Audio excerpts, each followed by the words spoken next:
We will be discussing the topic of measures of dispersion. The difference between a single data point x and the mean x bar is called the deviation from the mean, or simply deviation. Okay? For an example of this data set, 6, 10, 12, 12, 11, 17, and 9, the mean of this set is 11. Now, for the first deviation, deviation 1, that is 6 minus the mean, which is 11, that is equal to negative 5.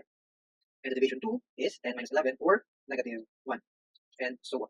If we add all the deviations, the sum of the deviations is equivalent to 0. Okay? So again, deviation means it is the difference from the mean of a sample data set. So the sum of all the deviations in a data set is equivalent to 0.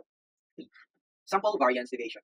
Given a sample n data points x1, x2 up to xn, the variance of the data denoted by s squared is equivalent to summation of x minus x bar squared over n minus 1. So this is how to solve the variance. This is the equation. Variance is equal to summation of x minus x bar squared over n minus 1. And the standard deviation is simply the square root of the variance and is denoted by the variable s. That is the standard deviation.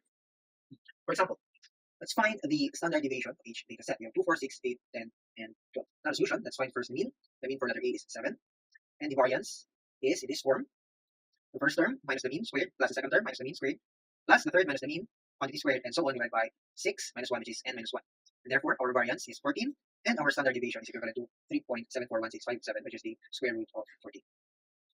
Now for letter B, the mean is 107, and the variance is 14, and the standard deviation is 3.74. If we compare, they have identical variance and standard deviation, but they have a very different data set. So it means different data sets can have the same variance and standard deviation. Variance and standard deviation are called measures of dispersion because they gave us information about the spread of the data. So they measure and they identify how spread the data is on a sample data set. Larger standard deviation means the data are more spread out. Sets with lower standard deviation contains data that are more consistent.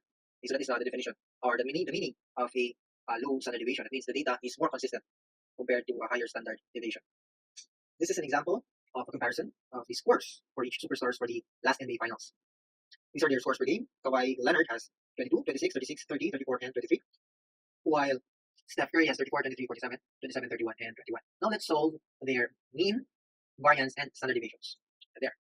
So the mean scores, or the mean points per game, is 20.5 for Leonard and 30.5 for Curry. So it means Curry averages more points than Leonard.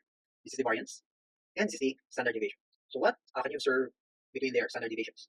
Why Leonard has a smaller standard deviation compared to Curry. Therefore, we can conclude that the scoring of Leonard is more consistent compared to Curry's scoring because Curry has a larger standard deviation of 9.42. That is one way to compare how dispersed or how scattered the data are in a data set. Alternative formula for sample variance. Given a sample of n data points, x1, x2, up to xn, the variance denoted by s squared can be found by s squared is equivalent to 1 over n minus 1 quantity times summation of x squared minus summation of x quantity squared over n. So this is the alternative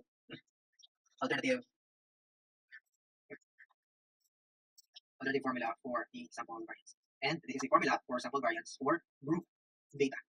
Okay, so x here is the midpoint of the group, where f is the frequency, and this is a summation of all the frequencies. Example: to study the output of a machine that fills boxes with cereal, a quality control engineer weighed 150 boxes of branded cereal. The frequency distribution is shown below. Summarizes his findings. Find the mean weight of the boxes of cereals. So that is the mean weight of the boxes of cereals.